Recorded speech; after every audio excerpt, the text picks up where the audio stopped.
Well, I mean, we haven't done many podcasts, but we were on Theo's last year, and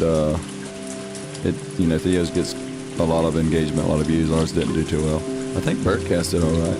You got to not pay attention. I know I don't. Not pay attention. Don't pay attention to numbers. Don't pay attention to shit. Don't read the comments. That's where I messed up. I got called a lesbian so many times. Who's a mustache lesbian? Mustache. What? He looks like Where'd Matthew that come McConaughey. from? Well, it might be the chain. Maybe. That looks very lesbian-esque. Thank you. My sister-in-law made Not it. a bad one. It's not bad. It's nothing wrong with being a lesbian. No, nothing's wrong with being a lesbian. I'm just a heterosexual male.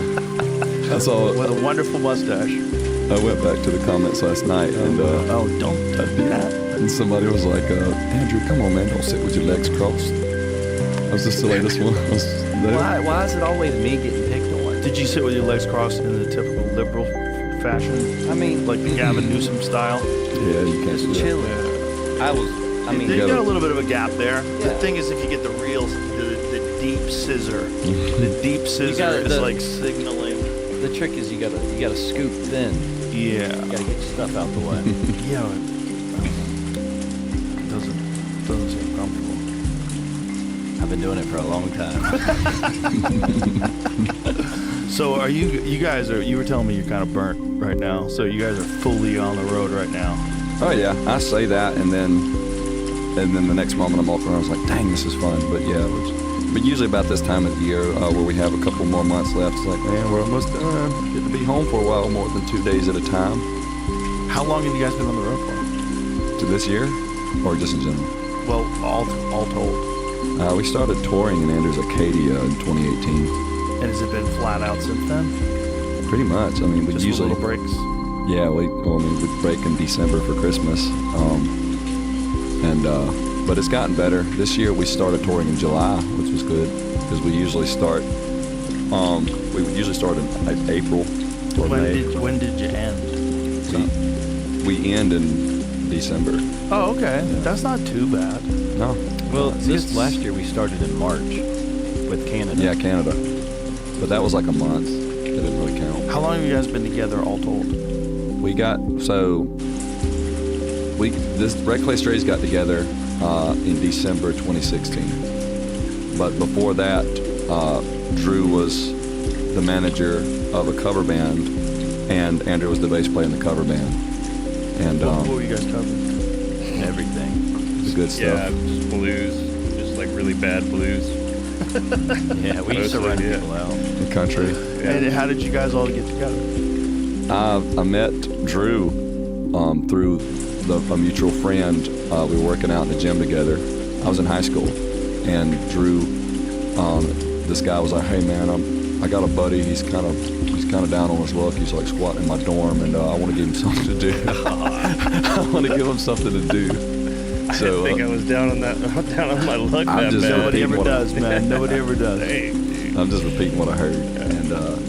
And so Drew had never done anything like that. He had never booked he was trying to be a middle school teacher football coach. That's what he was going to college for. And Middle school, high school, college, that was the goal. I know, but Realistically. never had it. That's just where I was going to land. 10-4. Never done anything in the business though, and he just like, what did you say? He's like, I'm gonna do everything I can to help you make it. And I was like 18, and he was like 22, 23, and he had us playing in every single bar on the Gulf Coast, and we didn't know anything about the business either. So the manager booking agent fee is 15%. We didn't know about that, so we cut him in evenly.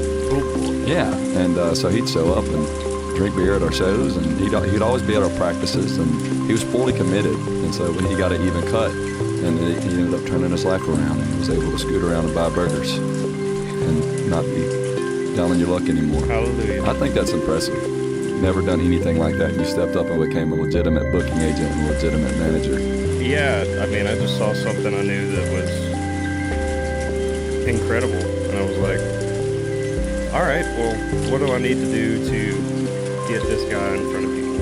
And I would sit in, like, I worked for the equipment staff at South Alabama, and I would sit in the equipment room between washing jock straps and, like, setting up cone drills or whatever, and just like put post-it notes up on the wall and just write numbers down and just call all these people until like somebody picked up or like, hey, like what's the email for booking or whatever, and I'd just book as much as I could. So it was basically just learning on the job, trying to figure it out as you go. Yeah. No experience in it whatsoever. Wow. That's a cool story. Yeah. And it was all just based on your talent. Nah, I mean, it was what you saw, right? yeah, that night you met, the night we met, the night I met you. Yeah. Yeah. I mean, like the first time I heard you on a cell phone recording, I was like, It's okay. And then I heard him in person, and I was like, oh my God, all right, what needs to happen here? And yeah, I had no idea. I was just fully winging it, Wow. Those are the best stories, though. Yeah. The best stories are not started in some fucking boardroom somewhere where a bunch of guys sit down with headshots and demos and try to put people together. The best stories happen just kind of like, what? What were you doing? Post-it notes? You just called people? Like, those are the best stories. We didn't even know how to set up music equipment. Like, we would have our main set up behind us, and so the microphones would be feeding back into the main. We didn't know what we were doing. We just knew we wanted to play music. So we'd show up to these bars, and most of the time run people out and clear the room out because didn't know how to play music that well either. Guitar amps turned up, and we would show up and just ruin people's evening and clear out a bar. They're trying to watch a football game, and we show up playing Allman Brothers, and just our guitar players just always crank their amps. We did have an old man drummer though. That was the only thing about that band before Red Clay Strays. So that was, you didn't have to worry about the drums being too loud, I guess, because he was just doing his thing. He ended up quitting when we started traveling more, and that's when we started holding auditions. And we were going to audition this one guy, and he flaked. He couldn't make the audition. We rescheduled him, and he couldn't make the audition again. And then we were like, how did we get in touch with John? When did we audition him? There's Ethan, who was in Papa's Medicine Cabinet. Yeah. I reached out to him. I was like, man, I know you play drums. That was the best band in town at the time. I was like, I know you play drums. You probably know a good bit of drummers. Like, you know anybody who could use some work? And John was playing in a band called Brian Dyer Band back home. And he said, they just separated from that band. So John's available. You should get him for a tryout. I was like, hey dude, you want to come play with us or whatever? He showed up, Blair and Skinner with him and his brother in like an SUV or something. Yeah, we had like, this is gonna work. We had the auditions in Citronelle, Alabama, which is like up in the sticks. He didn't have a phone, so he was like, meet me at the Hardee's at like 6:30 or whatever time it was, because we couldn't call him once he left his house.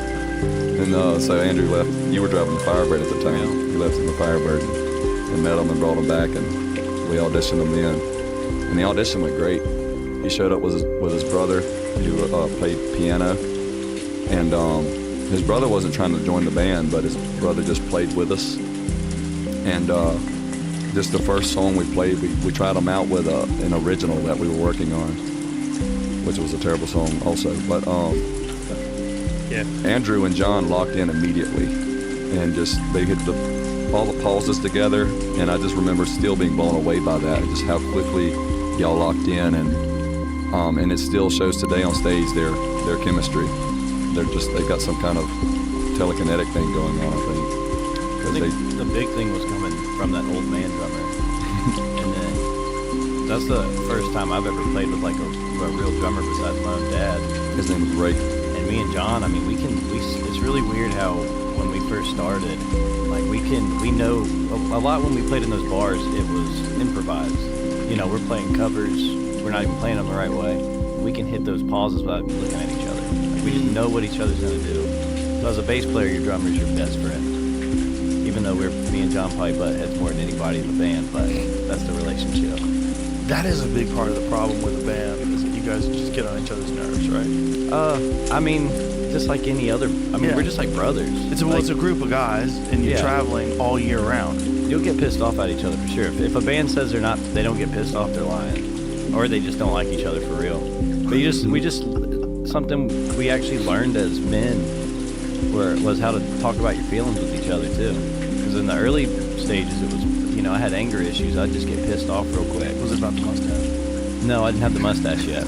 Maybe that's what it was. I was immature. You had long hair. Yeah. You just guys had to learn how to communicate and set boundaries. And I be didn't cool talk with each about my other. feelings growing up as a kid. Oh. Supposedly that's not healthy. No, that's not good. But John, he would show up hammered to the bus, and I just had to learn to just bite my tongue. Like, you're not going to change somebody's mind. Just let them go and talk about it tomorrow. But we all had things we worked on together, stuff like that. Well, it's the final product's amazing, and the new album is really fucking good. It's coming out in June of next year. Is that when it's supposed to come out? We're shooting for summer of next year. We don't really know yet. The press thing that I got said June of next year. I'm like, this should go out now. You're probably the only one that's supposed to know that. Oh, really? Well, everybody knows now. Yep. Yeah. But I mean, we're still working on mixes. Hopefully June is going to be the ticket. Well, it's really good. And the final product, you guys are very unique. You have a very unique sound. It's very fun.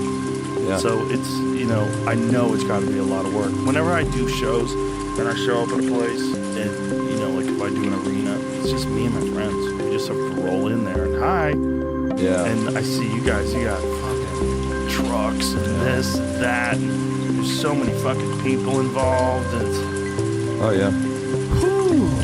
it's a lot. There's a lot of moving pieces to keep together. So for you guys to consistently do it and to bang out amazing music over and over and over again, it says something. Yeah, man. And we just had to grow together. I mean, even at the rehearsal, we were like, we got one more rehearsal.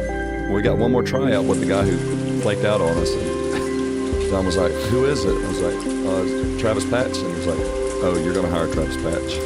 But I think Travis Patch, he couldn't make the next tryout too or something. Yeah. And then that band played for a couple more months and broke up. And then we hired Zach and just tried out Zach immediately. He just came in shredding. And he was always a great guitar player. And then that's when we became Red Clay Strays.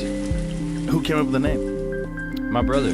Oh, really? Yeah, it's not an interesting story at all. We get asked all the time. No, we were at just in that first stage of, like, coming up with a band name is the hardest thing in the world. And we had nothing really that we liked. We had the Dirt Leg Trio, Brandon Lane and the Hurricane. Yeah.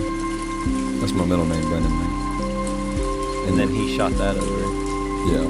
And I didn't like Red Clay Strays. I don't think any of us did. Brandon Lane and the Hurricane sounds good too. Yeah. We're on the I Gulf might have Coast. voted on that. Yeah. The Drew came up with that one. I like that. But Red Clay Strays is great too. Yeah. Yeah, that's good. You have two great ones to choose from. If I need to start another bit, I have a chamber.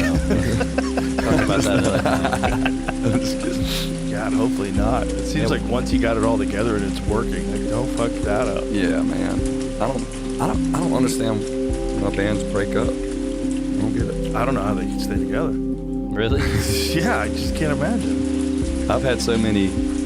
Why do you say that? Well, because of the internal conflicts, because of the traveling, because of the stress, Yeah. it just seems like it's very difficult. It's very difficult to manage all these different personalities and to keep everything rolling and keep all the people happy and make sure that everybody feels appreciated and everybody feels like they're doing their part. Yeah. I think you got to have your mindset correct, man. For us, it's a God thing. If you are just chasing worldly things, I guess, and worried about me and how I'm getting done wrong or how, he's getting on my nerves, and that's what dictates your decisions, I can see, you're going to walk away from that because people suck and people are always going to fail you at the end of the day. But when you turn it into I'm not doing this for me, I'm doing this to fulfill my calling that God's giving me. And then it becomes a selfless thing. He who is greatest among you, let him be your servant, is what it just always pops in my head. So it's like, if I want to make this thing work, how can I serve these guys? How, you know, when we'd have to share a hotel room, we would all five of us be like, I'll sleep on the floor. No, you're good. You take the bed. I'll sleep on the floor. We'd have to fight over who gets the floor. You know what I mean? And then once it becomes a selfless thing instead of a selfish thing, you're not, I don't know. And when everybody shares that mindset, we're all worried about one another. I don't really see how you could break up. Well, that's very unusual, and that sounds fantastic, because that's kind of the opposite of most rock and roll bands. With most rock and roll bands, it is all about, you know, the lead singer, the lead guitarist, who's the most famous, who gets the most chicks, and who gets the most attention. Yeah. So where did this mindset start with you? How did you guys develop this mindset? Is that how you grew up? I grew up that way. Yeah, my mother used to read us the Bible as children and stuff, so we always grew up knowing about Jesus and everything. And then, so that's pretty much what led me to make the leap, I guess. You know what I mean? I never had parents that were pushing me to go to college or pushing me to do something. They were just like, have a relationship with God. That's really the only thing that I got pushed by my parents. And so I've always been blessed or cursed with kind of looking at all this as temporary, you know? What's the point in it kind of thing? You can't take any of it with you. There's nothing new under the sun. It's all chasing wind. What's the point in all this? And so that really getting into, well, a creator created you. He created all of this, and he put you here for a reason. Well, if that's the case, what's the reason? Okay, if this is the reason, then here I go, God. I'm going to do it. I'm going to make the leap, and I don't know how it's going to work out, but I'm just going to trust you, work hard and trust you, and that's really all we've done. You know, there's no plan to it. We get asked quite often, how do you make it? And I just work hard and trust God. That's the only thing that I can ever think to answer with, because the shows we've played and the doors we've walked through led to new opportunities, you know, many days, many months, many years down the road that we could have never planned. We've just been, and then you can look back and acknowledge the stepping stones that he was placing the whole time. And even if it doesn't make sense in the moment, you know, just being able to go back and look at like, wow, I see why that happened now. I see why we went through that. I see, that's just crazy to go back and look at. That's very wise for a young person to think that way. Like, how old are you now? 29. Yeah, you're very young. And when you started, that's even younger. Like, to be able to think that way at an early age, there's nothing new under the sun. Like, what's my purpose? My purpose is to serve. My purpose is to do something with this gift that I've been given and to follow this path. That's very unusual. That's cool.